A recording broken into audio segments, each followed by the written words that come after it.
Powered by Arkansas, for Arkansas. This is Inside Arkansas Live.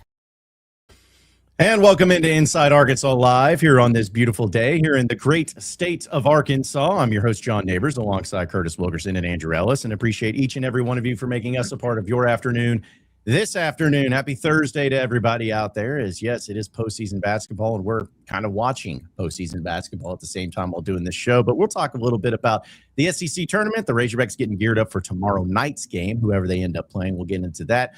We'll also talk a little football from yesterday. Yes, there is some football yesterday, but we'll see about getting into. We'll see how it all goes. And, of course, get into all your chats and all that fun stuff. But, guys, it's Thursday. How are the vibes here on round 2 of the SEC tournament day? Vibes are the vibes are good. They're high. I'm bleeding my own blood right now. I cut my finger and it split open as we were going through the intro, trying to put a Band-Aid on. But we're hanging in there. I grabbed an apple slicer yesterday in a drawer in a place where I didn't need to grab it, so that happened. But no, we're good here, man. This is my favorite time of year. I've got Kentucky Mizzou on my screen beside me. I've got Miami of Ohio losing right now at the end of that game on my phone. But I'm 100% dialed into what we got going on right here. Don't worry about it. But no, this is awesome, man. I love this time of year. Yeah, the weather outside starting to warm up a little bit. We got randomly cold yesterday. I don't know what was up with all that, but it looks like we're trending in a good direction. Everyone knows it's the most underrated day of the week, maybe the most underrated time of year. Also, from a sports standpoint, I'm fired up. I'm ready for the weekend. Let's roll. Yeah, I was going to say, Curtis, did you pull something like Mark Pope did? Didn't he injure himself punching something? Or whatever it was, something to that extent. But he did. I'll never forget the little documentary preview they had where he was punching that whiteboard. I hope I don't look like that when I punch something. I hope it's more impressive. It's probably not, but that was pretty pitiful, man. Yeah. Well, I mean, he might. I don't know if he's going to be punching anything today. We'll see how this game between Kentucky and Missouri happens as it's going on right now. But hey, round 2, man. It's so much fun. I remember as a kid, even in elementary school, sometimes they'd wheel out that big screen television and start playing the game. Sometimes it was the SEC tournament, but that's really where I fell in love with the every single time it hit a little bit differently. So it's March Madness, man. And I know we'll talk a little bit about from the Arkansas perspective, but yesterday's games in the SEC tournament, kind of moving into this one, some interesting performances, needless to say, about how all that goes. But just what are y'all's thoughts on the 4 games we saw yesterday from the SEC tournament, and maybe the biggest surprise from those games yesterday? Well, the first couple games, I kind of came away going, man, given what's at stake and everything like that, I'm not overly impressed with Kentucky. Like it was a wire-to-wire thing there with LSU. I wasn't really impressed with Auburn. It took them way too long to get control of that game against Mississippi State, and they pulled away. But I forgot all about that real quick when Ole Miss put it on Texas the way that they did. That's shameful stuff by Texas, man. I mean, I think it's a team that's certainly good enough to be in the NCAA tournament, and they're in a pretty decent spot. But the only thing you had to do to secure your space is just not lose to Ole Miss. And Ole Miss ain't really beaten anybody all year, and they just got punked in that basketball game. So now that I look back on it in hindsight, I go, hey, you know what?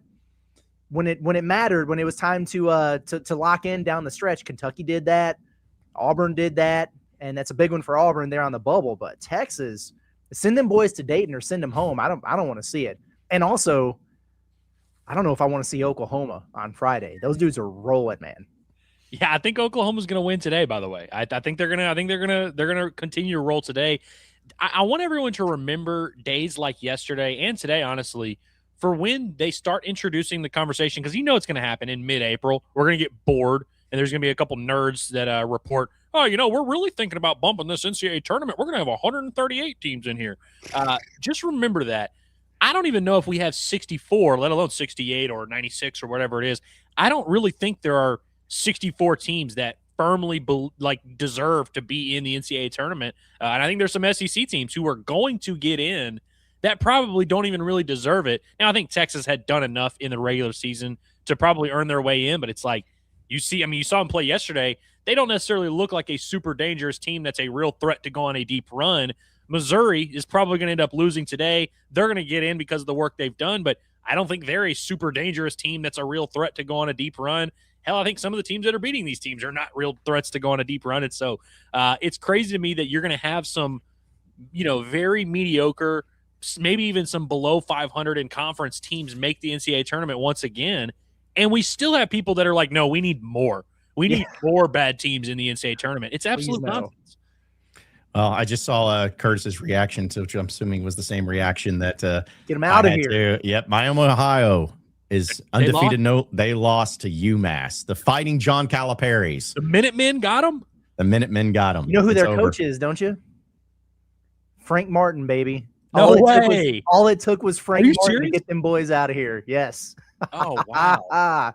I love it. That's fraudulent, awesome. Man. They'll still make the tournament. I hope they fall on that 12 seed line and Arkansas gets them. They'll beat the brakes off them boys. So was this even the conference championship? No, I think it was their first game. Dude, that's brutal. That sucks, man. It's like, I mean, who's the happiest is Bruce Pearl. Bruce Pearl's he's thrilled to death Auburn's now. gonna waltz in the tournament.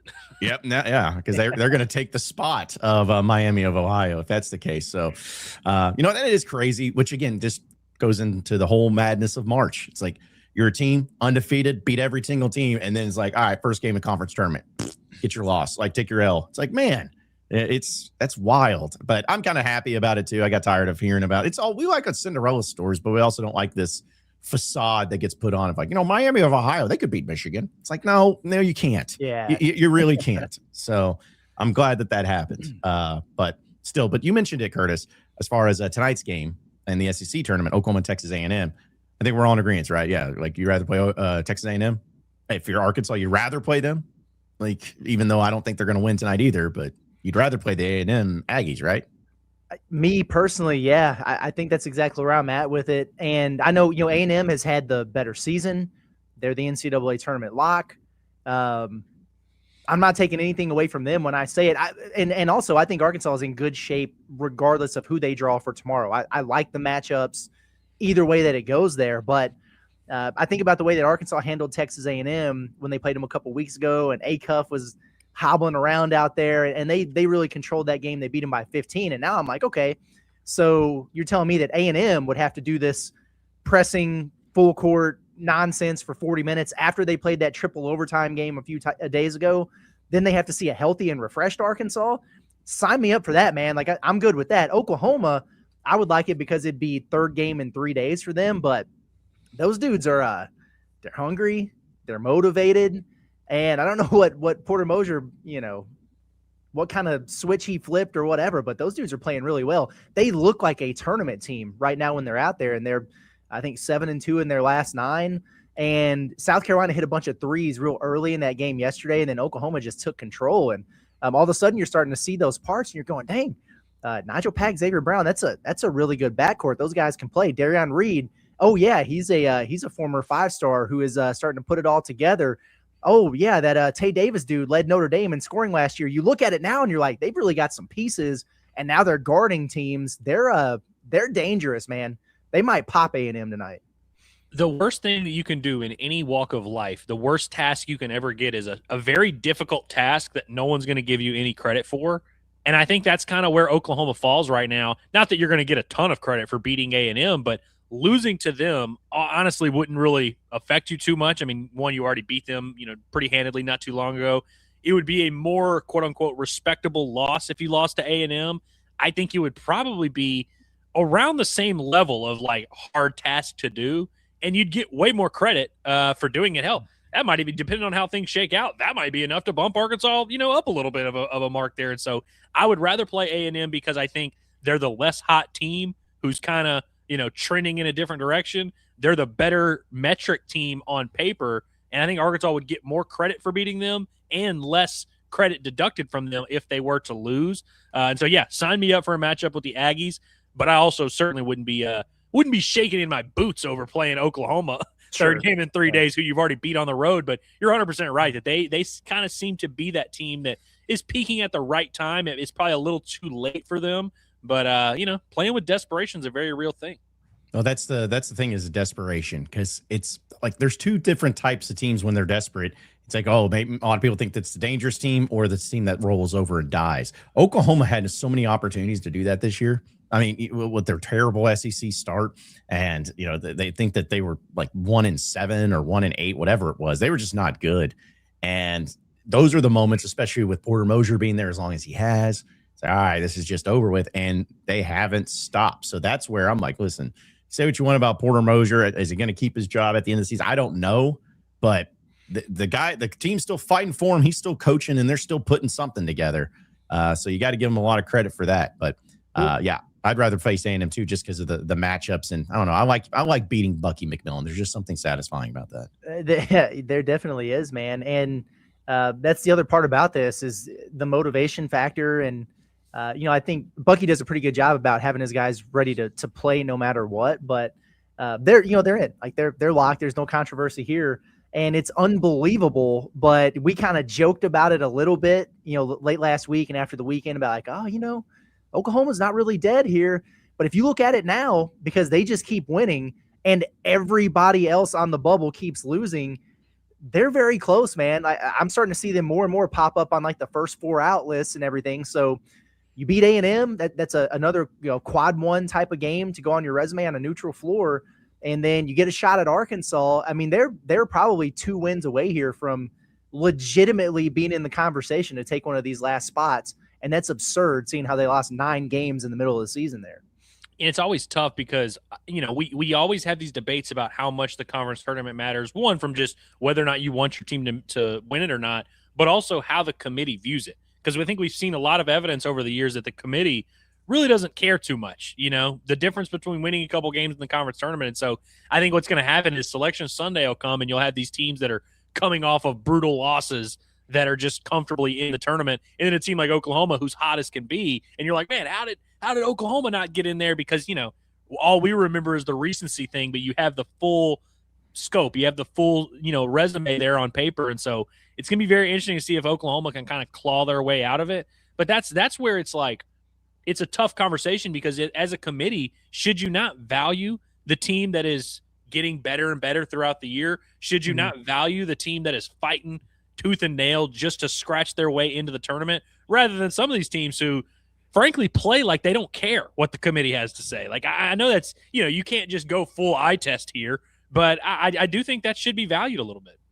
Yeah, no, I'm with you. I think that it's always about what have you done for me lately, especially the way you close out. And Oklahoma is a dangerous team. I'm not going to say they're going to win the SEC tournament, but if there was a team that I'm looking at that could go on a run in the way they're playing, it could be one of those teams too. So, but we'll continue our discussion here on the show. I want to remind everybody that we have an official real estate expert here at Inside Arkansas, and is Gracie Frizzell of Collier & Associates. She is not only the real estate expert of here of Inside Arkansas, but she is both licensed in Arkansas and in Oklahoma. So in both states here, and she's here to take care of all of your real estate needs. And it doesn't matter whether you're looking for an investment property, a game day getaway, land investment, or even a new home. She's your trusted guy from start to finish. You can give her a call or a text today at 501-690-3868 for questions on all things real estate. Or you can also check out her Instagram at Gracie Frizz as well. It's Gracie Frizzell of Collier & Associates, the official real estate expert here at Inside Arkansas. So for those of you who are watching us and may not be watching the SEC tournament, it is a disgusting display of basketball between Kentucky and Missouri, but Kentucky is holding on to a double-digit lead at this point in time. Just bad basketball. And I'm not sitting here being a purist, be like, this is not what James Naismith meant. It's like, you're going to have some games, but these are just not too. There's some bad teams in this conference. That's all I'm going to say. Like there's some trash teams in this conference. Not saying everyone's perfect, but good grief, man. It's like some of these games that we watch in the regular season in this tournament. I'm like, I can't deal with this. I just don't know what to think. Like who's good, who's good, who's bad, is this what it's supposed to look like? I don't know, but man, this is tremendously awful. It's a little bit early for this in the tournament. I think this reminds me of one of those games that's played on like Sunday when teams are playing their 3rd or 4th game in a row. And it's just like a physical, slugfest in there, because that's really what this game looks like right now. Credit to Kentucky, though, because they came out right out of the gates, and it looks like everybody on their roster has 2 fouls already, but they are really being physical and just shoving Missouri all around the floor, like literally and figuratively. But that's the difference in this basketball game right now. Like they're bumping Mark Mitchell off his spots. T.O. Barrett's not able to get downhill. and Kentucky's dominating them. It looks like, I don't have the stats in front of me, but every time I look over, they're getting another offensive rebound in there. So they're kind of taking it to them right now. Am I correct in thinking that Missouri got out-rebounded by Arkansas twice? They did get out-rebounded by Arkansas twice, which is weird when you start 3 7-footers almost. Right. Like that's the most bizarre part about it, because you look at them and like Missouri's not this like small team, that can't, it doesn't have any physical presence, but getting out-rebounded by Arkansas twice, I feel like is a little bit of a red flag. And even Kentucky, are they like the Twin Towers of a bunch of, all these crazy 7-footers? I didn't think so, but apparently they are. Yeah. Well, both teams have 14 rebounds, and Kentucky's got 3 offensive rebounds. Missouri's got 5.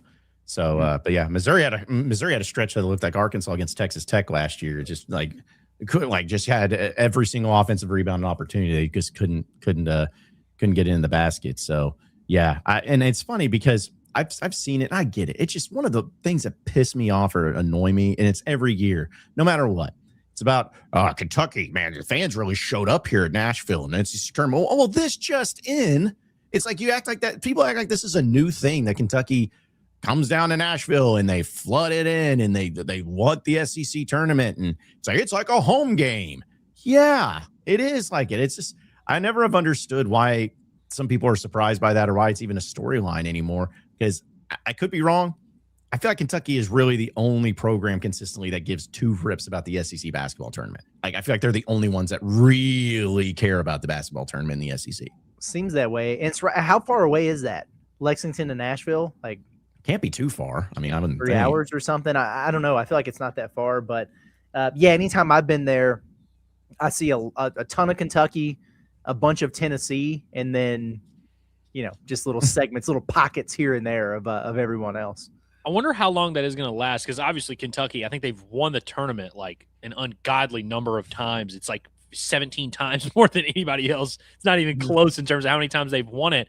But, obviously a good chunk of those came under one John Calipari. I think they won it like every year under him, actually. And you can look that up. There was literally not a year that John Calipari lost in the SEC tournament. So I wonder how long that's going to last, though, where like, will their fans just continue to like flood that thing out, even if they go a decade without winning it? Like, you think it'll still have that same allure? Maybe, but I will say I've noticed with Arkansas fans that sometimes a full crowd doesn't necessarily mean the most fan support. Like sometimes you can have a full crowd and it's like a pissed off crowd, and like sometimes people just go to the games because that's just what they do. They're not even happy to do it. And so you might have a crowd full of your guys and you're like, oh yeah, we got the whole fan base behind us, and they're like the most angry fans you can imagine. Arkansas is going to have that this weekend against Mississippi State in baseball, by the way.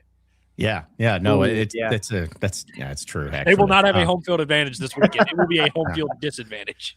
Yeah, that is unfortunate. Which, by the way, Lexington, Nashville's 3 hours roughly of a drive, so not too bad. And also, John Calipari's record in the SEC tournament's 24-8. Not too bad there either. Appreciate all the Kentucky fans for being in this chat while their team is playing right now. Yeah, that's good stuff.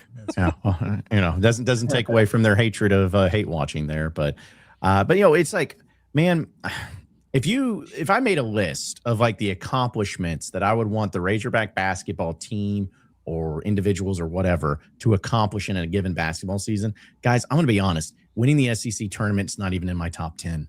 I would rather have an SEC player of the year like Darius Acuff or freshman of the year than an SEC tournament title. Like I'd rather have I'd rather beat Duke on Thanksgiving Day than win the SEC tournament. 1,000%. Yeah, I'd rather do that. I'd rather have the number 1 recruiting class. I'd rather there's just so many other things that I would rather have than the SEC tournament title. I'd rather win the SEC regular season than the SEC tournament title. So that's where I just think it's funny with, and I like to rip on Kentucky and make fun of them on some cases, but it's like, man, no wonder Cal made the comments that he would about like, it's not the end all goal. And so I was like, yeah, because y'all take it so dadgum seriously, acting like it's such this massive thing and ordeal where it just doesn't do anything for me. It literally does not do anything for me. It's one of those like, oh yeah, that's kind of cool if you want it, but I'm not going to look back and be like, yeah, guys, you remember, like how many times do we reference the 2000 SEC tournament title that Arkansas won? Almost never, because it's the only one that they've won, but I don't know. I just don't understand it. When we're like, when has Arkansas won it? Oh, that's when it was. Yeah. Let me ask y'all this. Would y'all rather Arkansas have a number 1 Sports Center top 10 play this weekend, or would you rather win the tournament? I mean, probably the tournament barely, but yeah, I mean, I'll see how far I could go with it. Yeah, listen, I'd have to think about it. Who would Trevin have to dunk on for us to trade this, you know? How about this? Would you rather Darius Acuff have a thunderous dunk in traffic that leads him to get number one over Sports Center top 10, or would you rather win 3 games in 3 days? I'd probably still rather win. Yeah. I think I'd rather have the Acuff poster, low key. It'd be a great highlight for us to play for years to come. Yeah. I guess it would depend on who it was. Like, if it was like Isaiah Seeley, like posterized somebody, I'd be like, oh, that's kind of cool. You know, like just like randomly. Or you're like, what about Elmer Windmill for SC top 10? Yeah. You're taking that over? Yeah. Would you sign up for an even worse loss to Florida than you've already taken if it meant you beat Bama? Yes. Okay. So we're talking a 40-point L. Yeah, like you get back on Bama, you beat them by 3, but then you lose by 40 the next day to Florida. Yeah, I'll take it. Yes. Just because it would be kind of funny. It would be kind of funny. Yes, 1,000% would do that, because it's like, I know, hey, listen, you're going to face Ford. It's a bad matchup. Just hopefully you don't face them in the NCAA tournament. But it's like, yeah, just to get that game, they get that monkey off your back about losing to Bama and having that losing streak. Like, yes, give me that rather than the alternative. So, but I tell you what, that's kind of basically a part of what's the Alumni Hall question of the day, presented by our friends over at Alumni Hall. It's the ultimate Razorback shopping experience, which we're going to be there, by the way, tomorrow at Alumni Hall, 3417 North College Avenue. Y'all better all come and hang out with us, because not only do you get 20% off your purchase when you use the code INSIDEAR20 for all the great Razorback apparel that they have, we're also giving away a free official Razorback baseball jersey. That's right. One of the high end, not one of these crapper wares that you see people, just going to little discount stores and getting. No, we're talking about the real deal Holyfield when it comes to Razorback baseball jerseys. We're going to be giving one away, and we're only going to be giving it away if you come and hang out and purchase some of the great apparel that they have there at Alumni Hall. They have all the Razorback jerseys you could possibly want. They got the hats, they got polo shirts, they have everything for men, women, and kids. It's all going to be going down. It's a great spot to come and hang out and to buy the gear. But if you're out of Northwest Arkansas, or if you're unable to make it, that's okay, because if you go to insidearkansas.com/alumni hall, you can also purchase your apparel for the Razorbacks and have it delivered straight to your door, no matter what it is. Do it with Alumni Hall, the ultimate Razorback shopping experience here in Fayetteville. So, guys, we're talking about the importance of the SEC tournament. So I decided just to ask, how important is it to you as a Razorback fan to win the SEC tournament in basketball? Very important, somewhat important, not really important, do not care at all. Leading the way, 45% of the vote, not really that important. Yeah. And then 32.5% says somewhat important. 15% says do not care at all. And then only 8% says very important. So kind of sums it up of how the fans feel about this particular event in the SEC tournament. Fair enough. Yeah. I think fans, I'm not saying that there's a direct correlation, but the fans and everybody's just so focused on the NCAA tournament. Like, I mean, when we reference the fun years that Arkansas's had over the past few years, not one time do we ever really reference, like, yeah, but remember that one game against this team in the SEC tournament? Like, I forgot. Many guys may not remember. I kind of forgot about it. Remember when Nick Smith hit like a buzzer beater essentially against Auburn to win the. No one remembers that. Like, no one cares, because it just did not matter. It didn't matter whatsoever. So I'm glad to see that the fans kind of reiterate the fact that it's not the most important thing in the world. It'd just be kind of cool to win. I think when Dave Van Horn won his first one in 2021 in baseball, I think it was that year, it was kind of like, all right, finally, yeah, he finally got that. So let's move on. But now nobody cares. It's just a feather in the cap. It's something to put on the Wikipedia page is what it reminds me of. Yeah. I think fans also think there's like a negative connotation around winning the SEC tournament, because there have been examples, obviously, of teams who play well in the conference tournament that don't play well in the NCAA tournament. And those examples really hit home for people to where they're like, oh, it's actually bad to win the conference tournament. And I really do genuinely think that a lot of the people that voted on that poll probably in their hearts truly believe that it's bad to win the conference tournament. Like, I'm not even joking. I think there's a lot of fans that view it that way. I don't, but I know a lot of fans that do. Well, I think a lot of fans just view it in the way of rest. It's like, oh, more games means less rest, which means you're not going to be 100% for the NCAA tournament. It's like, no, it's not the case. I mean, how many times have we seen teams win SEC or conference titles in general and still have a really great run in the NCAA tournament? Like, It happens pretty often. In fact, There's I think a lot of time in between. If you win the SEC championship, you are playing Sunday at like 2:30 or whatever. Like that would be the end of your game. You get until Friday. You know what I mean, to get ready. So it's not like you roll right into it. yeah, unless you're going to Dayton, which you're not going to send a conference champion from like the SEC to Dayton to play on like a Tuesday. Like that's not going to be happening. So, which also too, speaking of that, real quick, a reminder, somebody asked it today. We are doing our Selection Sunday live stream, just like we did last year. It's going to be the same concept, same thing. So we're going to react in real time and get into not only where Arkansas is landing at, but also where the rest of the teams like. Because wasn't it last year that Arkansas was, I wouldn't say they were one of the last teams in, but I felt like it was. They were the next to last team announced. Yeah. Okay, so it was. Okay. Sure, yeah. Golly, yeah. So, I mean, not that it matters because it's going to end up being, but it'd be nice just to like from the jump, like the first segment, like a couple teams get in. It's like, all right, Arkansas. Thank you. All right, now we can get into it and actually start looking and enjoy the rest of it. There came a point in time where there was like some silence there because we're like, what is there left to say? And they're in, right? I mean, they're going to make it, right? Well, that was weird because like we went into it knowing Arkansas was in the tournament. And after a while, we're like, wait a minute. Like we were kind of like doing the math. And I'm like, why are we even doing this? This is crazy. Yeah, because it's just it's going to happen. I don't think there's any concerns this year. So if Arkansas is not there till the end and the final segment, I don't think it's going to be concerned. Like, are they in the tournament? No, I think we're good there. I think we'll know at least. But still going to be doing that. Still having all the reactions to it. Having some fun with it. It's one of our favorite things. And we're also going to be doing another bracket challenge again this year, where we're going to have some awesome giveaways, putting those together. But I know it's going to include some great things from Alumni Hall, some Blue Ember Smokehouse, some really cool prizes that we're going to get involved in. So be sure we'll keep you updated on all those things when it comes to postseason and the NCAA tournament and everything too. So I know we'll get into the chats as well, guys. And I'm asking with all love and to everybody in the chat, can you give me just a little bit to talk football? Can I play a clip from the chat mainly because you guys are going to get pissed?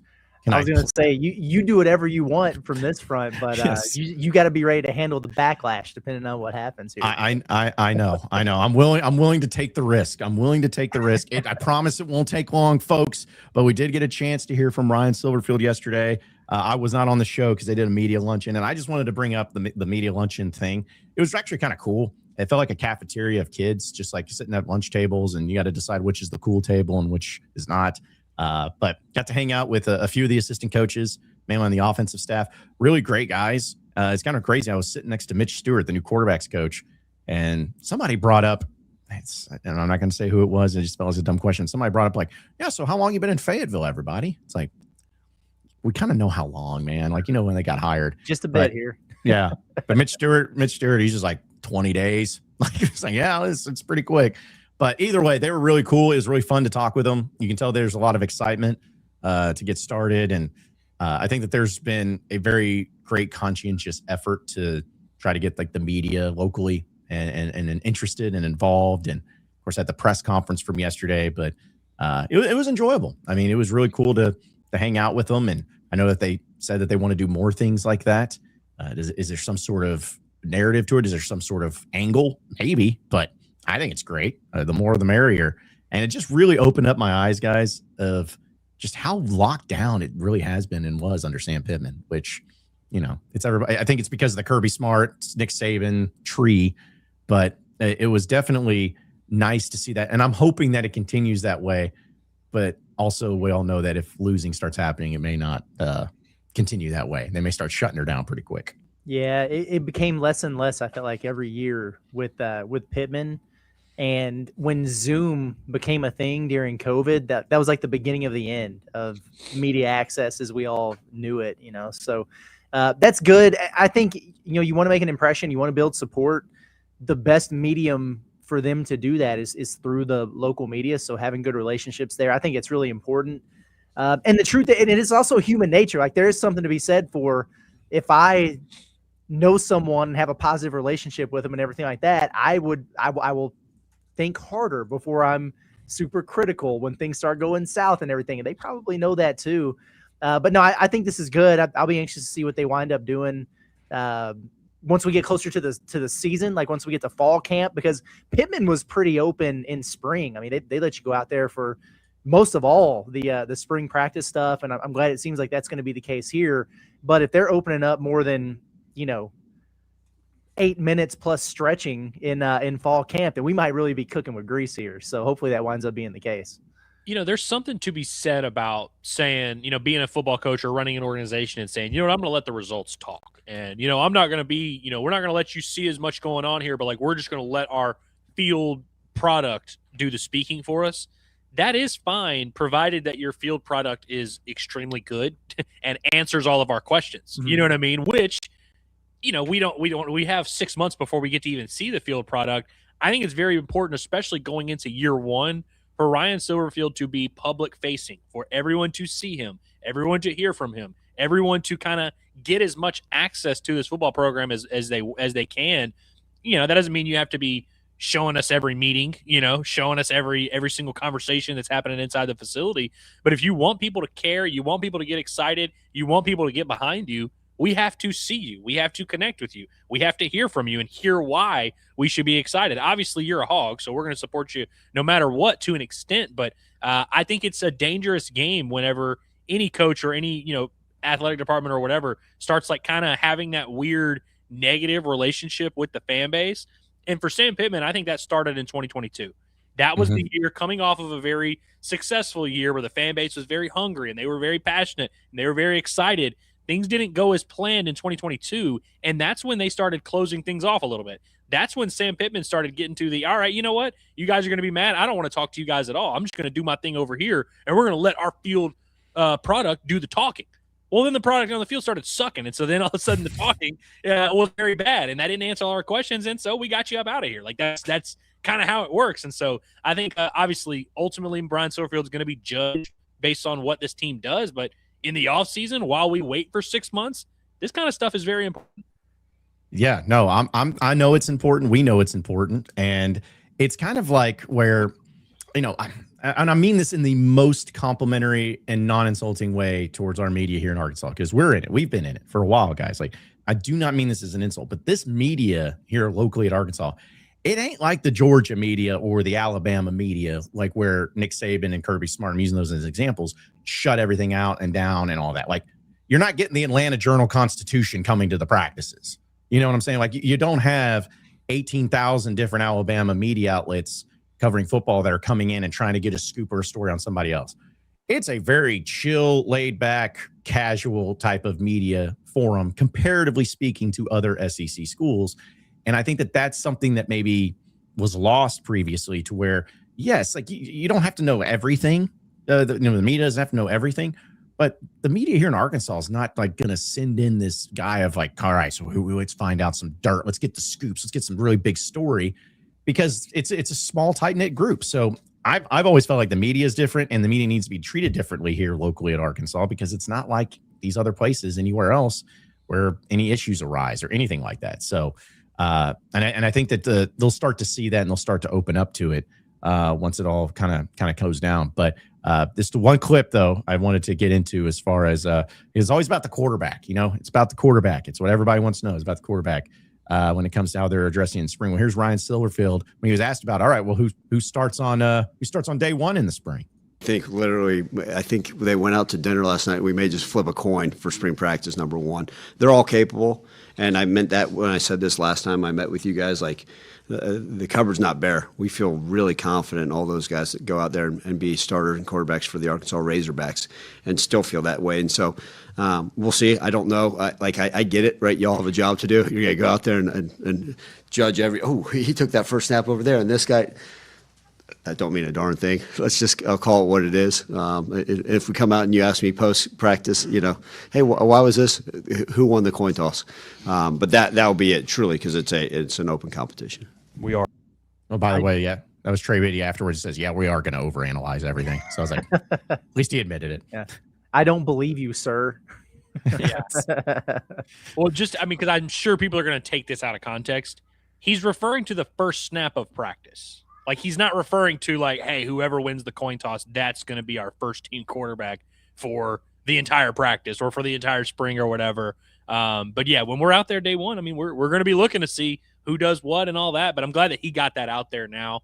But I got to be honest, that's the one aspect of this whole thing I don't love is the like, I guess, non-committal quarter. Like, I'm glad there is a controversy. I'm glad there is an actual competition, but it sounds like it really is starting at 0, which means it is going to play out all the way up through fall camp and all that. And I don't like him saying the cupboard's not bare, because why did you say that? Nobody said the cupboard was bare. Why'd you say that? Yeah. Don't worry. Our quarterbacks don't suck. Why'd you say that? Yeah. We are going to overanalyze everything, including everything that you say, until we can go see this team. So, Right. Yep. Exactly. Well, and then the other comment he had about the quarterbacks, I said 1 clip, 2 clips, was about how is he going to handle as far as reps goes? Is it going to be like one quarterback does for a full practice in one day? Does another guy do a quarterback situation where he takes first reps in one drill? Like, how does that going to work? Well, here's what he had to say. And I think as we're continuing to discuss that, I think that the reality is we have 3 guys we feel are going to get first team reps, and kind of go from there. You know, with obviously KJ and AJ, that makes it easy, right? With the syllables until we screw it up. We'll be getting the majority of the first team reps, and it literally may be, okay, hey, today you'll get the first ones, then you'll get the first ones tomorrow, and then kind of that rotation. It may even be, hey, today you get the first ones with 7-on-7, and then you get the first ones with team, and then kind of constantly rotating. We want everybody to get the fair shot, but I think the more you can throw them in, you obviously want guys to get into a rhythm. But that's right. College football, I think part of it is, okay, even if you're just getting them all with 7-on-7, that's not going to be a huge change if you go with the second team or that next group. And again, reality, right? Like, I don't know what that even looks like. I don't know who our starting right tackle is. So the guy that we may be sitting here saying, is he going with the ones? Is that really the ones, right? And what does that look like ultimately? So every spot's wide open, and we're going to practice and plan accordingly. that's also subject to change if, say KJ goes out there and he's just spinning it like crazy, then once the competition starts to take shape, those reps and the distribution there might change a little bit too. Did he say 3? He did say 3, but then he said KJ and AJ will take the Right. majority. Who's the third? I forget the guy's name. The guy that transferred from Angelo State. Oh Yeah. yeah, that's right. Okay, yeah. Yeah. So like, this is a coach speak clip here. Like, obviously everything he's saying is like a completely made up thing that's not real, because he's saying stuff like, every position is wide open. No, it's not. And we know it's not. And that's just kind of a, thing you say early on. And I get that, it is subject to change. These things are going to move. And like you said, Curtis, the rep distribution should be subject to change, and it should change fairly quickly. I just hope we're not still hearing this in 3 weeks, or still hearing this at the end of spring of like, oh yeah, we still got to find out who our first team starting center is and all that. Like, I get it. He's got to say what he's got to say, but not every spot should be up for grabs. You should at some point know who your guys are, and let's try and get these guys ready to roll. Yeah. I think Quincy Rose is probably going to start, just throwing it out there. Nobody can transfer. So what's the harm in saying, hey, this is our first team offensive line, and until someone unseats these guys, this is our first team offensive line? Yeah. Well, and that was kind of my thing, which it could be fair or foul, or maybe there's going to be something about it. But man, it's truly incredible how much Chad Morris ruined everything, because it's like every stuff like this, where if the Chad Morris stuff didn't happen and I'm hearing about the quarterback situation stuff, it's probably not even a thought. I'm probably like, okay, it makes sense. But it's just like immediately, and it's so unfair. It is so unfair. But immediately it's like, that sounds like Chad Morris. Like, Chad Morris couldn't figure out the quarterback. It's like, and it sucks, because it's like Ryan Silverfield is light years better of a head coach than Chad Morris, and it's not even close. But it's just when fans hear stuff like that, it triggers their PTSD of the Chad Morris era, where they're suddenly like, we're going to have this thing. You're going to have the, Starkle and all these guys getting It's like, it's not that, which is also, but on the other side of the coin, it's also like, I like it when my coordinators or coaches or whoever, I know that's the guy because I identified their talent and I identified everything by just looking at them, talking to them, and seeing their film. That's my guy. It's like, I like that. I want the competition, but I'm with you, Andrew, and Tom. I just don't want to be in fall camp of not knowing who the quarterback. It's like, you guys know how stressed I get in flying. I mean, that'd be like me sitting at the airport and being like, I don't know when my flight's going to take off. And I'm sitting there waiting. It's like, as soon as it gets called, you got to get on. That would stress me out. And it's going to be the same thing here, where if we're sitting 2 weeks into fall camp, no clue who the quarterback is. That's going to stress me out, whether it's right or wrong. It's going to freak me and stress me out, and I just don't want to deal with that. I just want to know. That's all it is. I don't want the labor pains. I just want the baby. That's all I want to know. So I promise you guys it's going to take care of itself before the end of spring. It will. He might not say it, but we're going to know.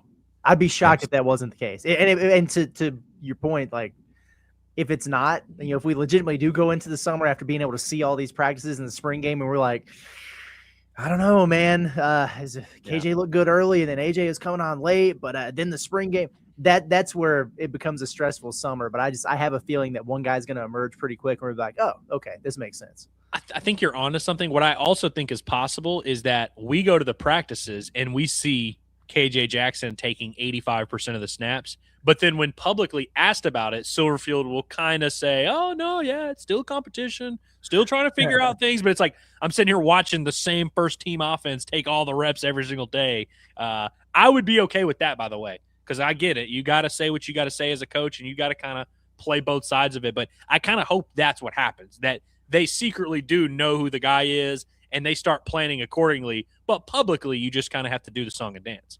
Yeah, exactly right. And I'm also like with you guys that there will be somebody. I would almost respect Silverfield more if he trolled everybody, where he was like, they had like a week of practice where KJ was the guy and just slinging it. He's taking most of the reps and killing. I was like, oh man, this isn't even a competition. And then the next week it just flips and he gives it to AJ. And it was like, wait a minute, like what happened? It's like, oh, I just competition and just freaking everybody out. So, but I do agree though. I think it's gonna figure. I don't think this is gonna be the way it's approached. I think it's coach speaking and sending messages out to also his quarterbacks. He doesn't want to just sit there and be like, well, hey, by the way, you who transferred over here or whatever, you have no chance. So like, I mean, I get it. It's like you don't want to approach it that way. Where in spring ball you're going into it and you're like, yeah, you have zero chance of playing, buddy. So you might as well just sit there and hold a clipboard. Like I get it, but yeah, just hopefully it plays itself out. Hopefully it all comes together and hopefully it all works out as well. But a few other things real quick. I won't play clips, but he did a little injury update on a lot of the wide receivers. I almost forgot about Ishmael Cece. I'm like, oh my gosh, yeah, that guy's still on the team. He's back, still recovering. Monty Harrison, though, they're still monitoring as far as what he went through. And it sounds like Jaylen Brown is going to be good to go. So if you're looking for some wide receiver injury news, all those things are good. Yeah, and Cece should be able to hit the ground running. That was a wrist, so like his conditioning and everything should be there. I don't remember what happened to Monty. It was early in the year that he suffered something. I just remember him being on crutches, and we were like, whoa, crutches. Okay, well, because I didn't remember if it was like upper body, lower body, or what. And then it was the leg with Brown, and so that might be. And he was such a speed demon, too. He broke his leg, right, Jaylen Brown? Yeah, so I wonder how long it's going to take him to literally get back up to speed. That was such a big part of what he did. But that's good news for sure. Yeah, sorry. Monty Harrison was a broken left foot. That was his injury. Gotcha. And CC should maybe even be able to like practice in the spring. Yeah, he should be good. That's what they said. If Jaylen Brown is like, if we get to fall camp and Jaylen Brown is even like pretending to practice, I feel like that's a huge step in. Like that'd be awesome. Mm-hmm. Yeah. Okay. I said last thing real quick. I just thought of something when I was talking off the record. Well, I shouldn't say even off the record. We just didn't record it. But the coaches that I was sitting with all asked me, he's like, so what's this thing with like playing in Little Rock? Like, what's that all about? I'm like, oh, buddy. I was like, how much time we got? And I told them kind of a quick overview of it, and they were just like baffled. They're like, I can't believe that's happened for as long as it has. And they're like, and it's all because it didn't have lights. It's like, yeah, that's where it all started. It's like Razorback Stadium didn't have lights, and it's been stuff. He's like, well, the governor got involved. I'm like, I know, it's ridiculous. It's so stupid. But so, John, you're saying you're the most powerful man in the state of Arkansas right now because you're helping, create the narrative with this new coaching staff. I like that. Yeah, well, listen, that's how the approach I took it. All these other guys are asking about like two deeps and whatnot. Like I got asked about the hall call from Mitch Stewart. He was just like, hey, so, they taught us the hall call. And he's like, yeah, they told us that has to be 8 seconds. I'm like, there ain't no time limit. Like, what do you mean 8 seconds? What? Yeah, I was like, this is what happens when the corporate America took over our Razorback program. I was like, there's no time limit. If like you do it once the woo goes away, you hit Pig Suey. And I was like, also, don't do a woo. Just do woo. Don't howl. Like I tried to give them, and they're like sitting there writing notes down. Like, yeah, good tip. So, yeah, that's the important stuff I'm here for. Forget all the other stuff. It's like we got to make sure that they know how to call the hogs and understand about the great stadium debate. That's the important stuff. So also I told them to real quick. I keep thinking of things. I told them all to cancel that game at Tulsa. I said, whatever, cancel that game. Yeah. Do whatever it takes. We are not going going to doing that, John, because that's good work. They didn't even realize, like, they didn't even know. They're like, they're going to Tulsa. I was like, yeah, cancel it. Yeah, go Please. ahead. Yeah, get in front of that. So what we're hearing now is that if Arkansas continues to play in Little Rock, John's fault. If Arkansas goes to Tulsa in a couple years, John's fault. Yep. If the program doesn't reach the heights that we want it to, John's fault. Yep. I love how they're having these moments every day where they're like, we're doing what? This is happening. Why? Just wait, fellas. The realizations you're going to have of what has gone on before you, it's going to strike you something every day. Yes, exactly. I wanted to just give them the heads up and get out in front of it. I was like, and I even told one of the coaches, which kind of scared me because one of them texted me just a few minutes ago during the show. And I'm like, oh gosh, there's something, they were listening and they got mad. No, it wasn't that. But still, it was like, I told them, hey, anything that you guys want to know of, like, why are the fans acting this way? Just hit me up. I'll explain. It's like, why do they care so much about Coca-Cola products? Just hit me up. I'll explain it. It's like, it'll all make sense. So, oh my God, Missouri sucks. Sorry. Oh no, it's 12-point game is what I'm looking at. Missouri sucks.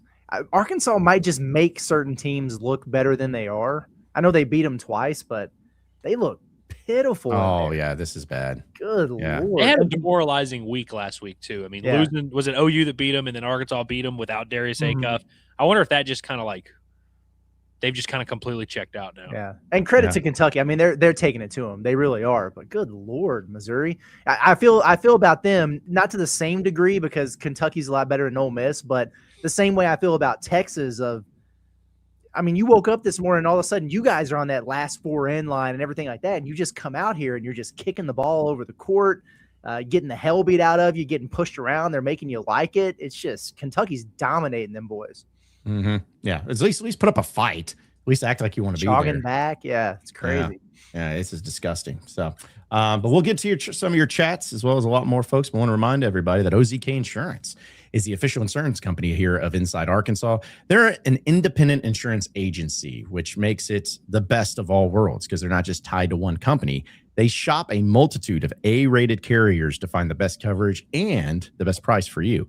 And now that they've paired with something that you don't usually see from an independent agency, which is, of course, their full-service mobile app. With the OZK Insurance app, you can see all of your policy under one roof. Home, auto, whatever you have. Plus, you can also pay the bills, request roadside assistance, file claims, request policy changes, and even get new quotes, all from the convenience of your own phone. So you get the best part of the independent agency, which of course is choice, flexibility, and real people, and the convenience of the modern technology. So if you're tired of being stuck with one carrier or chasing down paperwork, go to ozkinsurance.com, or you can search OZK Insurance in the App Store or Google Play Store. It's a local agency with national level options, all in one powerful app. That's OZK Insurance. All right, so get into some of your chats, folks. Appreciate everybody listening in. We all know the rules. Super chats get read first.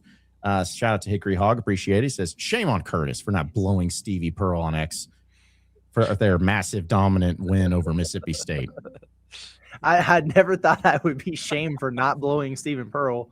But, no, Quinn got mad at me last night. And I DM'd Quinn afterwards. And it was funny because we were already kind of having a conversation. But the tweet that I put out was exactly what I said earlier, which is, Kentucky and Auburn didn't look great, but they both locked in and took care of business down the stretch. Texas just did none of that and sent them to Dayton or whatever. And then Quinn did the thing was like, we won by 18, Curtis. Don't be stupid. And I was like, Quinn, you're up by 3 with 5 minutes to go, my guy. You didn't – this is not the performance you think it was, but it was exactly what I said, which is you locked in and took care of business down the stretch when Texas didn't. Also, take a compliment, dude. Also, Quinn gave up on the team. I remember that being a thing where, I don't remember if he said it in a super chat here or if he messaged us, but he was basically like, I'm over the basketball team. They've quit down the stretch. I'm done with them. I'm moving on. That happened, and I guess the win brought him back in, which is fine. But it's can't be mad at Curtis for giving them a compliment if you already quit on the team. Yeah, it was crazy. By the way, but then I told him in our messages, I was like, I have intentionally tried to bait you 100 times, and I've never been able to get him to come at me. And then the one time I give Auburn credit, he does it. I was like, that's crazy, man. I just don't have to. I just gotta stop trying, and then it'll happen. Yeah. Well, just for the record, Quinn, I have never tried to bait you because that's not something I do, but yet you still come after me. So I know there's no intention. It's just more of like I'll say something and that's it. But hey, we love our guy Quinn, which by the way, I hate to give him credit because it's Jeff Goodman, but he had a kind of a great tweet where he says, "You want to get people to watch the first 4? Miami of the University versus Auburn." I'm like, yes. Give us that. And Give us Auburn all would of that. probably beat them. I will just say that. Oh yeah. I think they beat them by a lot, but it would be that's must see TV. They get good ratings. Yep. And then I guess I don't know if he can do it, but like could you put Bruce Pearl on like the commentary? Just like put him on there. The in studio show or something like that. That would be awesome. Shout out to Blake. He says, "Thank y'all for all the content. This lonely Illinois Hog fan appreciates it." Well, thank you, Blake. Appreciate that. There's no We're reason to about be in Illinois. Yeah. Well, yeah. Just work there every day. So also want to say is like, hey, you don't need to be lonely in Illinois, man. You know, it's like there's hopefully people we'll there. see you in maybe Arkansas will go Philly to Chicago. Yeah. For the NCAA tournament. Maybe we'll see you there. Yeah. Well, whatever it takes, because as you guys know, I've been like doing like research on all the like flights and everything. If we end up going to Portland, that may be one of those trips we got to do the whole drive to Dallas and fly out type of things like we did last year for San Francisco. it wasn't so bad. What Nah, about it's not bad. Is flying out of Tulsa? Would it not be cheaper? It just depends on the flights themselves and like if it's because my thing is, and again we could talk about like my thing is like if we fly out of Tulsa, odds are we're still gonna have to take a connection flight. But if you fly out of Dallas, it's just direct. Go straight there. Get that Frontier Airlines. Let's go, man. Absolutely not. Absolutely not. Let's see. B. Lanny says, rather make the Final Four or host college football playoff game at the Razorback Stadium. Good question. It's a great question right here. I'm just going to say it, guys. I want a playoff game in Razorback Stadium. At home? I think I would take the playoff game. And obviously, I care way more about the success of the basketball program overall. Same. But in terms of a moment for Razorback sports fans, obviously going to the Final Four would be an unbelievable moment. It will be an unbelievable moment. But college football playoff game, that's something genuinely I have questions about. Will that ever happen in my lifetime? Right. Arkansas has not made a Final Four in my lifetime yet, so that's a question too. But like, I at least kind of can see paths to doing it. Mm-hmm. I genuinely don't see a path to Arkansas hosting a college football playoff game, so that would be cooler to me, in my opinion. The home stadium aspect of that is the atmosphere would be. I mean, you remember how it was? I mean, because as much as we make fun of Arkansas football program, like when they have a pretty good team and the fans have something to get behind, they will create one of the better atmospheres in the country. Mm-hmm. It would be an absolute madhouse here in middle of December. Hog fans flooding that stadium, that'd be crazy. Be pretty dude. I got goosebumps just thinking about how awesome that would be. Like just and like being in like cold weather too, and you know the tailgate. Oh, it would just be such a unique experience too. Like we've never experienced anything even close to that. Yeah. So great question, B. Lanny. That is a really good one. But yeah, I think that the football side of things too. If they ever started playing Final Four games in home arenas, which they won't, but that'd be kind of cool, you know, having a Final Four game at Bud Walton Arena. But since that would probably never happen, we'll just have to deal with that. But great question there. Let's see. Derek, appreciate the super chat. He goes, would y'all rather, got a lot of would you rather questions here. Yeah. Would you rather a few more home and home games added and get rid of the SEC tournament altogether? It would be nice to get Bama and Florida at home. So can I just say something? I think we've gone too far because we all understood a few years ago. It became public, psyche that we all understood the SEC tournament is not the end all be all, and it's not like the end of the world. But I feel like the pendulum has swung too far in the other direction to where now people are like offended by the concept of it, and I don't really understand that. Because I mean, Curtis, you played basketball your entire life. When you're in junior high, you play a tournament that's 3 games in 3 days of some sort or whatever. You play high school games. We used to have the turkey shootout. We'd play 3 games in 3 days. AAU, you play all these games in the same day. Like college, every single conference in the country does a conference tournament. D1, D2, D3, NAIA, JUCO, they all do a conference tournament of some variety. Even the NBA has the NBA Cup, which, I'm not saying anyone cares about that, but it's like it's really not that like crazy of a concept of having some type of tournament where you play a few games in a row, you never really do it again. And I'm not that offended by it, honestly. Like I get why you don't want to put all your eggs in that basket, but I don't see the harm in having a conference tournament. Especially if we're speaking like the rich, and forgetting about the poors here. If you're some of those teams who have to win that sucker to get in, if Arkansas is in that position one year, or if they're in a situation like Auburn where it's like, hey, you better go do some damage or you're not going to make March Madness whatsoever. You really want that thing. They're getting ready to expand the regular season anyway. I think it's going up by a game, maybe next year or the year after. But they're looking at, and a lot of coaches are starting to get on this train of, well, why don't we take it to 35 regular season games? Why don't we take it to 40? That might be a little too much. I kind of like the 35 idea, but they're going to add those. And I'm telling you right now, the conference tournaments aren't going away because of that. So I'm all for anything that involves more basketball. I like the home and homes too. I understand it, but it does kind of stink that you only get 3 teams that you play twice every year in the league. And I don't care about LSU playing them twice in basketball every year. And then you get Missouri every year too. It's like only one of those teams seems to rotate. I think that's kind of lame. So yeah, I would love to be able to get Alabama twice or Kentucky twice. It doesn't make any sense that you don't. So I'm almost for having nothing to do with the SEC tournament, but increase the league schedule to 20 instead of 18. I don't see why they didn't do that when they increased the league to 16 teams anyway. Yeah, no, I'm with you. I mean, I think more games are always good, but also not to say that this would be the way, but if you told me that they could add 2 more SEC games to make it an even 20, and that meant eliminating like the bottom 4 teams going to the SEC tournament, like kind of like, I forgot which sport it is, or maybe it used to, didn't they have some sort of SEC tournament to where like the bottom 2 teams don't even make it? Is that baseball? I can't remember. It used to be baseball. Now it doesn't Okay. exist. Now it's just single elimination, 16 teams. But yeah, Gotcha. when they upgraded to 14, they were like, we're gonna have a 12-team tournament with 2 teams that don't go. Arkansas didn't go in 2016. Yeah, that would be the thing that I would be more in favor of. So, all right, Quinn's on one of the super chats. Appreciate you, Quinn. But we'll go through these a few of them. He says, "I want Auburn to play Miami of Ohio and Dayton so we can really expose that fraud of a team. So if we do make the tournament, I want to play them in Dayton." I like that. We brought that up a minute ago, but I think we're in agreement that Auburn clears Miami of Ohio by a lot. That doesn't make them more deserving. No. And also I understand the debate on both sides of that versus winning all your games against nobodies versus winning half your games against somebodies. But yeah, I think Auburn wins that game by like 20. I do too. Also, he says, at this point, the people complaining about us in the media have reeled me back in. I want to make it now just to piss people off. I respect this. Yeah. Like if you gave up on him, but then you keep hearing so much about it where you're just kind of like, all right, like lay off. So I'm back in on my team. I think I respect that. Yeah. I respect it too because I kind of have the same thought process sometimes. Yeah. I think that means that we all have a very warped sense of how we view sports. We've Yes. all got broken brains.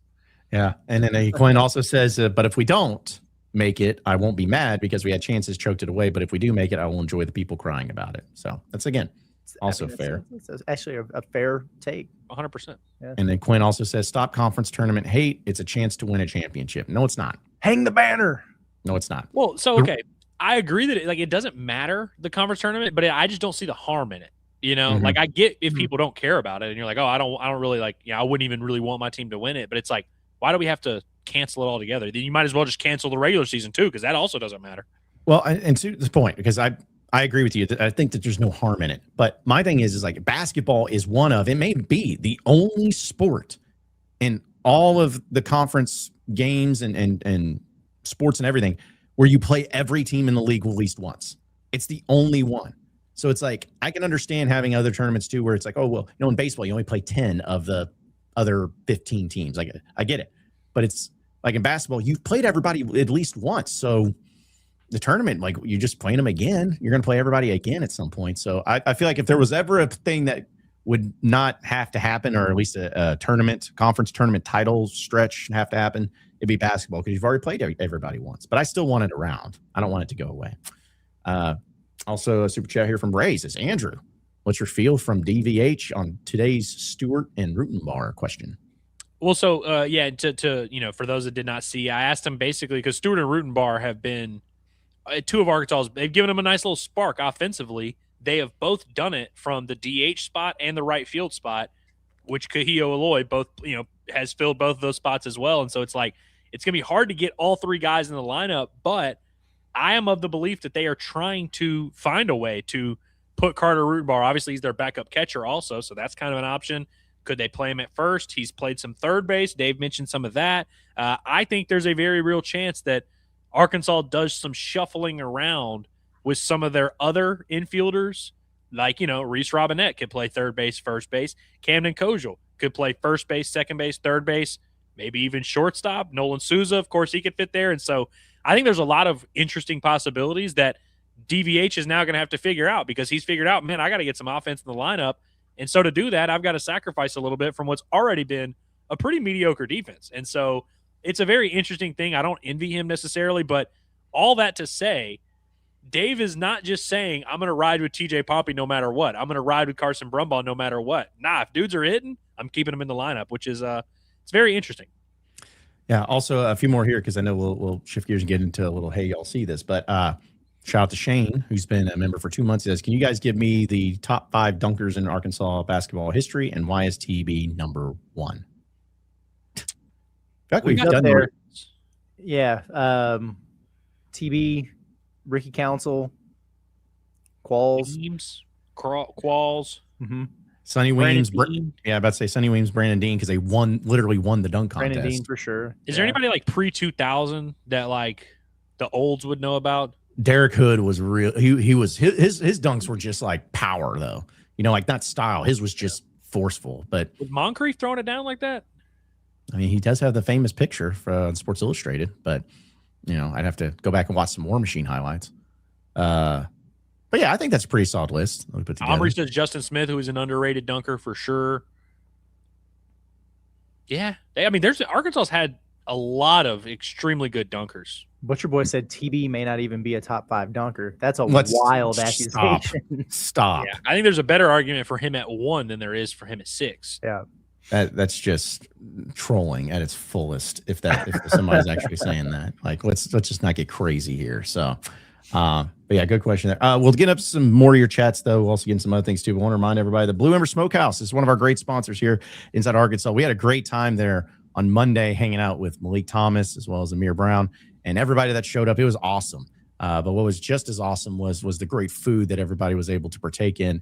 And hanging out with us at the Rogers location. And if you have yet to have a chance and yet the opportunity to go over and get some of the great Blue Ember Smokehouse food, you're missing out. They have 6 locations conveniently located here in the state of Arkansas. It doesn't matter if it's Fort Smith, Jonesboro, Texarkana, Little Rock, Hot Springs, or Rogers.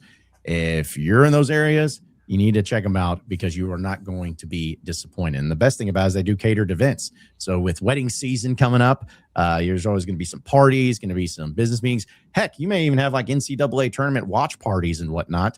Well, Blue Ember Smokehouse is going to take care of you for all of your catering needs. And you can contact any of those stores with the phone numbers listed right there on your screen for whichever location is easiest conveniently located to you. And you can also visit their website at blueembersmokehouse.com. It's Blue Ember Smokehouse. Thank you for supporting your local Blue Ember Smokehouse. So, what was the best dunk that Dan Gafford had in a Razorback uniform? I think it might have been at the SEC tournament. Yeah, he had like an open court windmill of some variety, right? Which Trevin Brazil does once a week. Yeah, right. No, for sure. I'm just throwing that in there for the conversation here. I think it was Tom Hart that kind of lost his mind on that too. He's like, "Whoa!" It's like, yeah, okay. But yeah, no, Gafford was a really great dunker. But yeah, we just saw the windmill like once, and he was the best 2-hand dunker I think for Arkansas's ever had. I was gonna say he had a lot of like thunderous, like good dunks, but they were like just off a pick and roll, throw it down in the half court. Yeah, he was probably the most effective actual in-game dunker because he would dunk 5 or 6 times a game. They just weren't like these crazy between the legs dunks. Yeah, we should almost like break it down if we ever do this. Is like just okay. So who was the best 1-hand dunker? Who was the best 2-hand dunker? Who was the best power dunker? Who's style? Because like Ricky Council was style. Ricky Council had style. He had that reverse that he would do in traffic. That was just crazy. They would throw him lobs that he would dunk backwards just for no reason, just because he could. Yes. Yeah, like he was the type that I don't know if we ever saw, but like he could do. I just felt like if you told him, "Hey, I need you to do a 720 dunk," he could probably do it. Like he's just crazy athletic. So, but yeah, great question there. Also, shout out to Ryan Silver Goat for being a member for 3 months. It's 3 months of the best show in the state. It's true. You think this is him? You think this is actually Silverfield? I think so too. Yeah, I think it is. That's definitely about how long he's been here. Yeah, it's something he would say too. Something he would say too to us if that was the case. All right, so a few other things too to get in outside of it. I know we definitely want to talk about this, but yeah, hey man, Muss is taking some strays over here on the social media app known as Twitter, because this particular tweet was put out by Rush the Court. It says Eric Musselman's coaching record during his first 8 seasons was 205-76. With today's loss, Musselman is now 51-49 over the last 3 seasons with 0 NCAA tournament appearances. The Muss bus has careened completely off the road. To which Todd Furman, which we all know he's a big fan of Muss from a few years ago, was kind of doing a victory lap, as well as Kyle Tucker about it. But man, this was something I know you talked about, Curtis, and tweeted about, but it's kind of crazy, just the strays and the hate that Muss was receiving from this tweet. Well, with Furman and Kyle Tucker, you had to wait years to jump on this. That's very salty beta type of energy is what that is. And I just think that's pretty weak. And yeah, it hasn't gone particularly well for Muss the last few years here. That's for sure. And people can feel however they want to feel about how it ended at Arkansas, what's happened at USC, but there's just so much context left out of that tweet. Like that was designed and worded for a specific purpose, which was to crap on Muss. Yep. He had a horrible year his last year at Arkansas, but when you're first year in a new job, it takes a little bit of time. When you lose about $6 million worth of transfers and your 5-star McDonald's All-American to injuries this year, that's how you lose games. Like, there's just a lot that was left out of that. So it's whatever. Like, people can feel however they want to feel. I will say, though, that I haven't seen a whole bunch of it, so it's whatever. If you're mad at Muss for leaving Arkansas and for it souring the way that it did, 100%, man, I get it. Feel that way if you want to. But those who are trying to rewrite history and make it seem like he wasn't the most popular guy in the state when he was here and when he was on his runs, that's kind of crazy. I don't want to see a bunch of Arkansas fans turning into BBN and the way that they act towards Cal, because we're better than that over here. And so thankfully, I haven't seen a whole bunch of that in those comments there. But yeah, I'm most annoyed by the Todd Furman, especially him, but then also Kyle Tucker, because we know what we know about that whole situation there. I just think that's really weak. Yeah, the tweet was definitely framed to make it seem like Muss just randomly hit this wall in his coaching career. And, the last 3 years, his results have just been horrible, leaving out all the context that you mentioned of, your final year at Arkansas doesn't go great. Okay, whatever. Now you're taking a new job, and, like, that's a very different thing. Which leads me to my point, which is that if Arkansas fans, if it were anybody who wanted to have sour grapes and anybody who wanted to do a victory lap over Muss, it would be Arkansas fans. Right. And the fact that you haven't seen much of that, I think is telling. One, because we're doing fine over here, so we're not sitting over here worried about Muss, but also we don't really have all this crazy animosity toward him. Now, maybe we felt a little bit of that in the moment when you left Arkansas at the peak of your powers or whatever. Yeah, there was a little bit of some bad feelings there and some things that happened, but he went on to go be at the West Coast. We got John Calipari. I feel like both parties kind of got what they wished for, in a sense. And so the fact that, like, people are doing a victory lap and it's not Arkansas fans is crazy, because, like, we're the ones who could do the victory lap and we're not. And so it's very weird that these people, and I always hate when people will do a vague posting, like they'll quote tweet something and try and, like, kind of throw the shade, like Kyle Tucker being like, I wonder what happened. He's obviously trying to insinuate something. What is it you're trying to insinuate, Kyle? You're trying. Right. What do you mean you wonder what happened? He went to USC. That's what happened. He, things didn't go well his last year at Arkansas. He pissed off a lot of people. People pissed him off. He dipped. He went back to the West Coast. That's what happened. And, the results are what they are. He had a rebuilding year in year one. He had a fringe tournament team that wound up not making the tournament because they had a bunch of injuries. That's what happened. And I hate when people take these. I mean, because look, honestly, like this is high level sports. This is high level athletics. It's very competitive. Like, teams can be good, teams can be bad, everything in between. Like, there's not a ton of margin for error. And when you try and, like, paint these, like, widespread big narratives, it undersells the competitiveness of what goes on in these basketball games and what goes on in all these seasons, because every team kind of has their own story and their own different thing of way things play out. For these little journos to be hopping up and just being like, this is all happening because Eric Musselman bad. I'm like, I think that's a really narrow-minded, stupid, and tunnel vision way to view the sport. And it's a personal vendetta that they're trying to play out by dancing on someone's grave, and that's weak behavior. Well, and it's also, how long ago that was, or when this all was going on, when these, like with the Todd Furman thing, I think it was when Arkansas was about to play Chris Beard in Texas Tech or whatever. That was in 2021, around about 5 years ago. Yeah. And I haven't heard a peep. And then it's like that tweet comes out and it's just kind of like, what's the, that to me, I think is like, okay, so where have you been during that whole stretch when everything was great, grand, and wonderful and what he was doing? It's like, I just have off Twitter. Yeah, exactly. Yeah, Kyle Tucker was off Twitter because heaven forbid Elon Musk buys it. But that's the type of stuff that really like rubs me the wrong way. Is it's almost like a "I told you so" type of thing, and I'm like, you didn't say anything. Like you can't do a victory lap. There has to be a statute of limitations. You can't do a victory lap on an opinion you had 5 years ago about somebody, which basically 3 of those 5 years proved you wrong, and then they had a couple of bad ones. You're like, see, I was the first one to call it. I was the first one to call out this sham. It's like, no, that's not how this works. And this happens a lot of time in sports, and I get it. People just need to be. I think people need to be more accepting to being wrong about things. And if something like that happens, and you're trying to like do some sort of victory lap, I'm like, that makes you look like a bigger idiot than anything, because you, again, were just missing. You didn't say anything. And then you see a tweet. It's like you've just been justified for a dumb opinion you had. That doesn't change your dumb opinion you had 5 years ago. Like, it doesn't change that.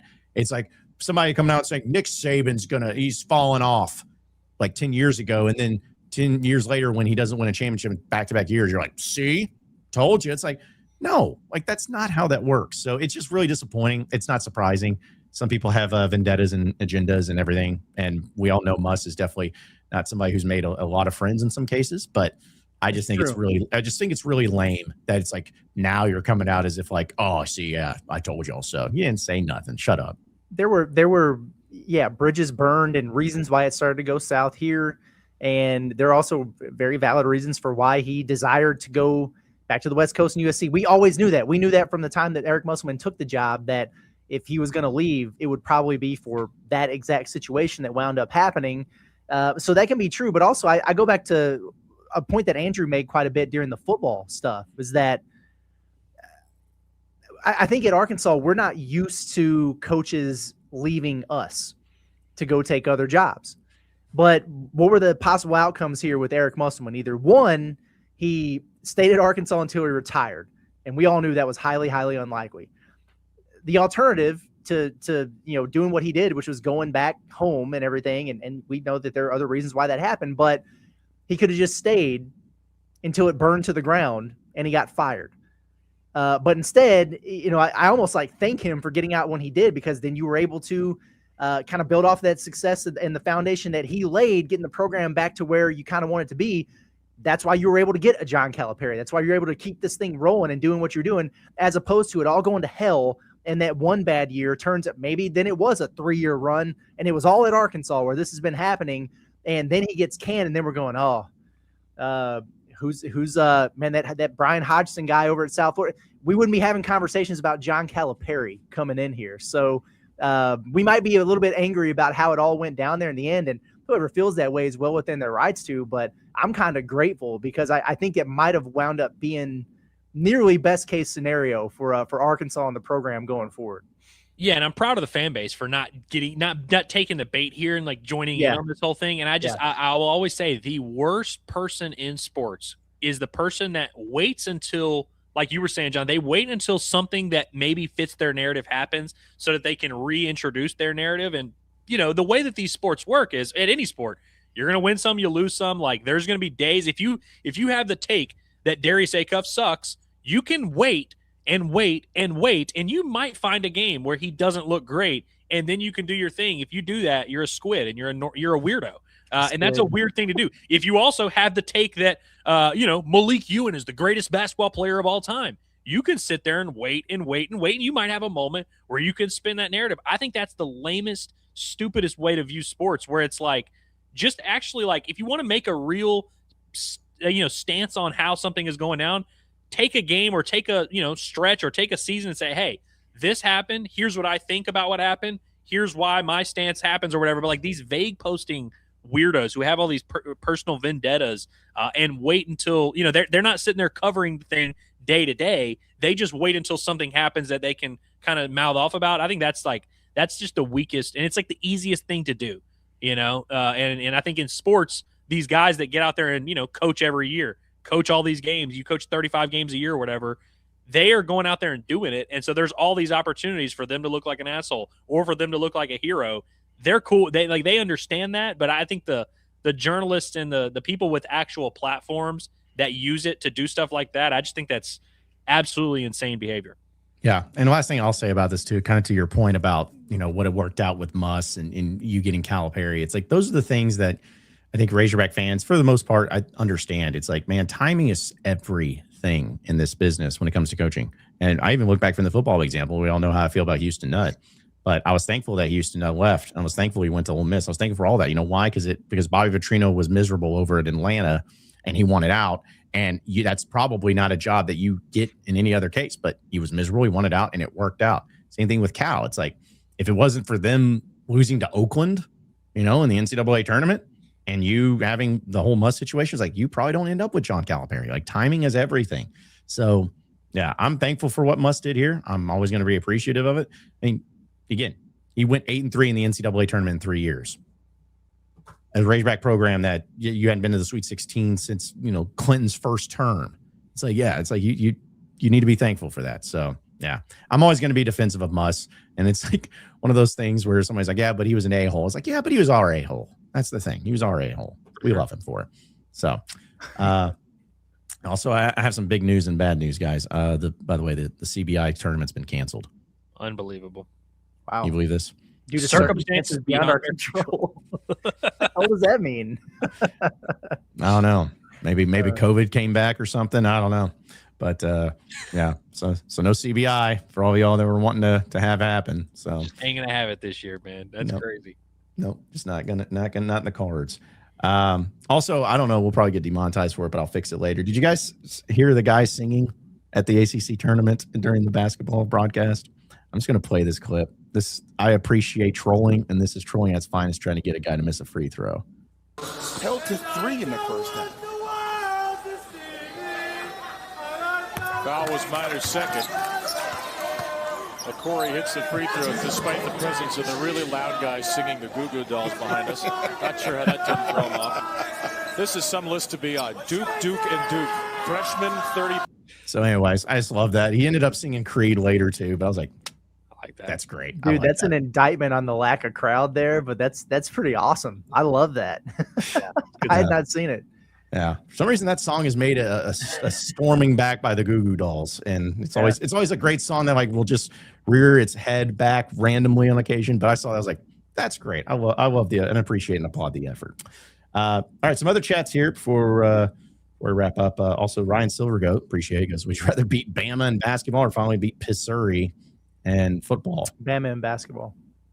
Yes, same. I would too. I dislike Nate Oates more than I dislike Eli Drinkwitz. I got to be honest with you.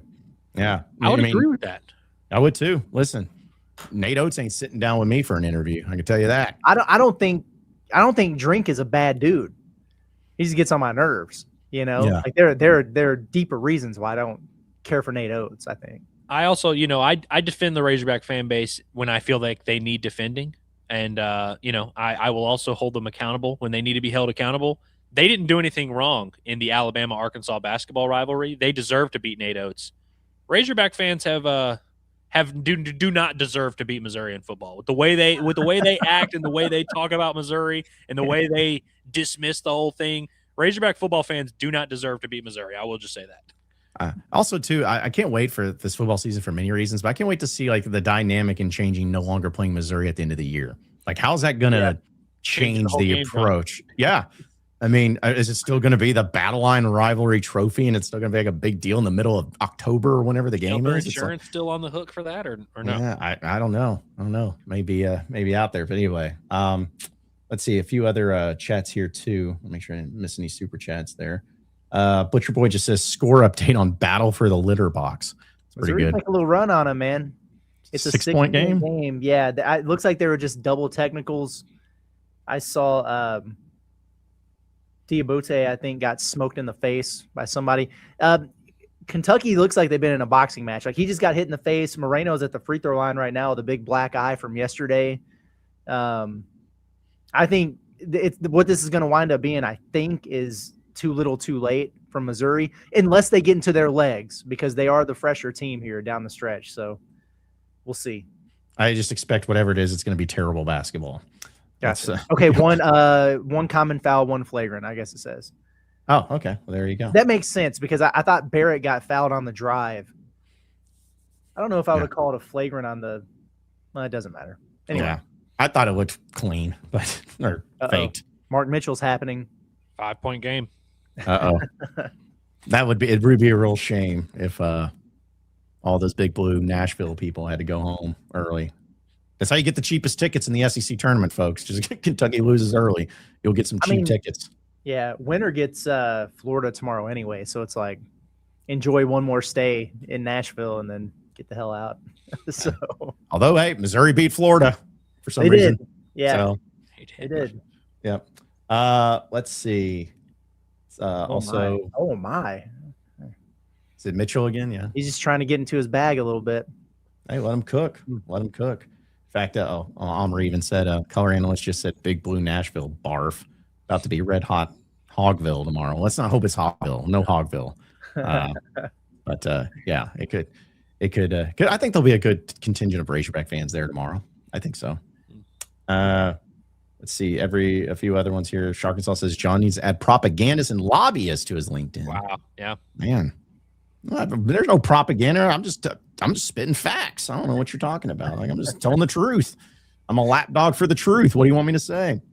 Let's see. Heartbroken Hawk says Silverfield doing a great job of getting people behind him. The thing I like most about him is that I believe he truly believes that he can have success here. He didn't come here to get fired and something. But yeah. You know what Silverfield is not? He's not tone deaf. Like is he gonna win all these games and is he gonna have every answer that we're looking for? Maybe not. But every time I hear him talk in front of a microphone, I get the sense that like he gets it. Like he understands kind of the temperature of the fan base. He understands there's plenty of skepticism, but he also understands that it's all about building that culture. And, so he's never sitting here trying to, shame anybody. Like he never is trying to like give all these weird, I always hated when Sam Pittman would do that, where you could tell he's like trying to talk to the negative voices in the fan base.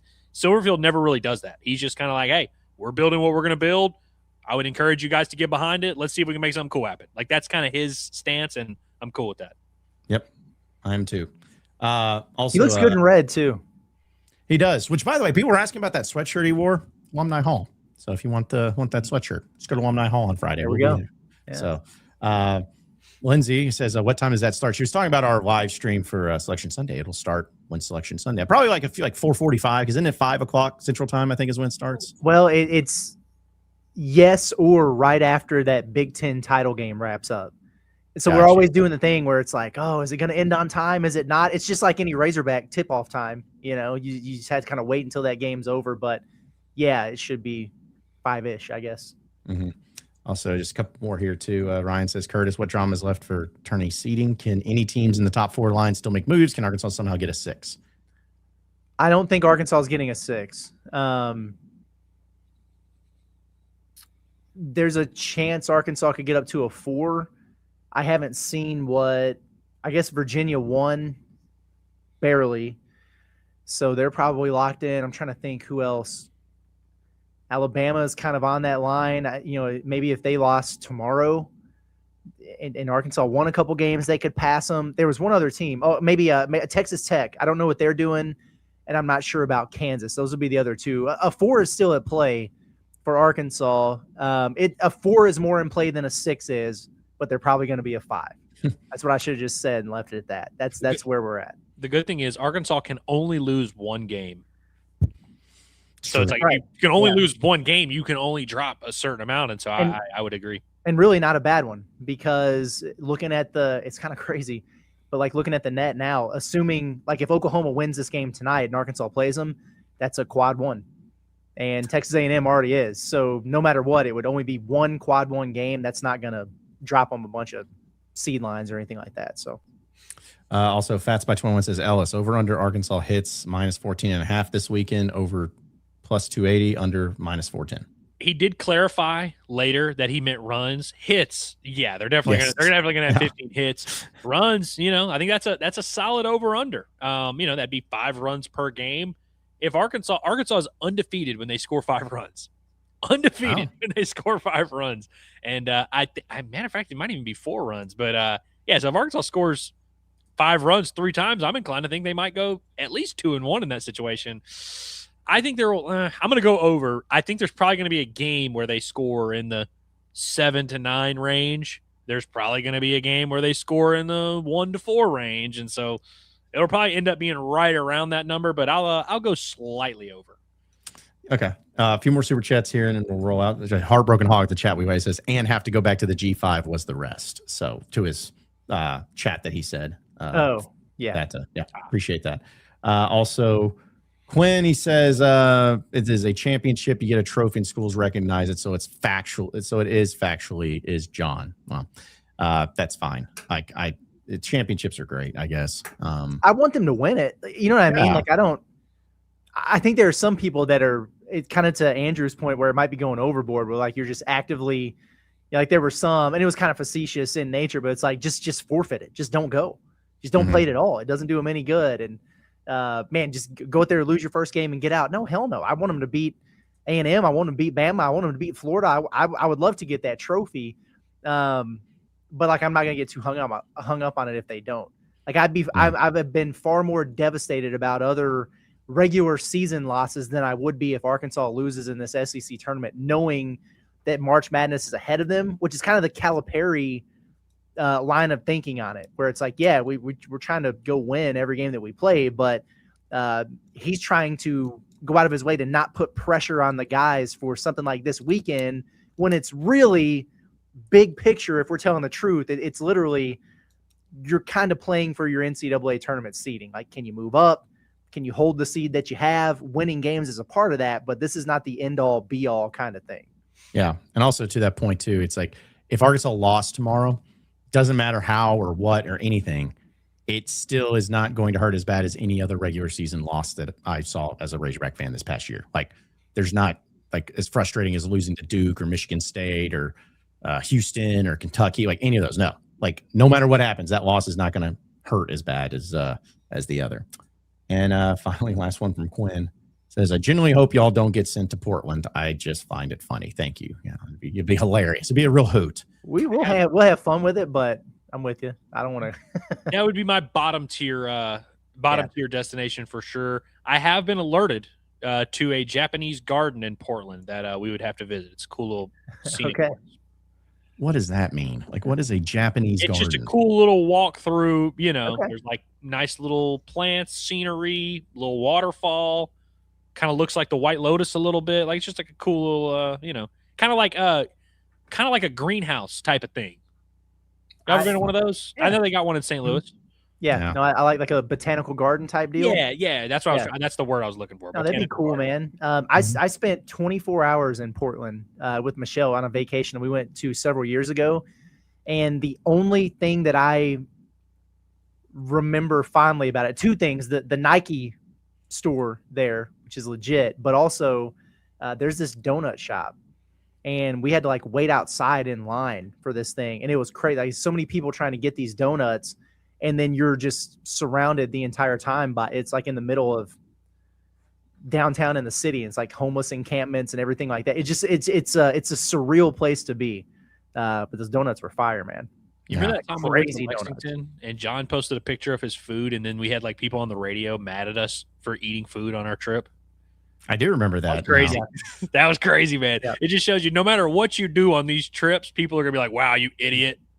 Wow, wow, you're wow, you went to go to the zoo. Wow, yeah, that was burger. Wow." That was weird, but no, I'll say just that sounds great, grand, and wonderful. But I'd rather just go to like to Toby Keith's in Oklahoma City and call it a day. Like give me that if that's the case. So, well, fellas, any final thoughts before we get out of here, other than the refs screwing Missouri over for a lack of goaltend that should have been called?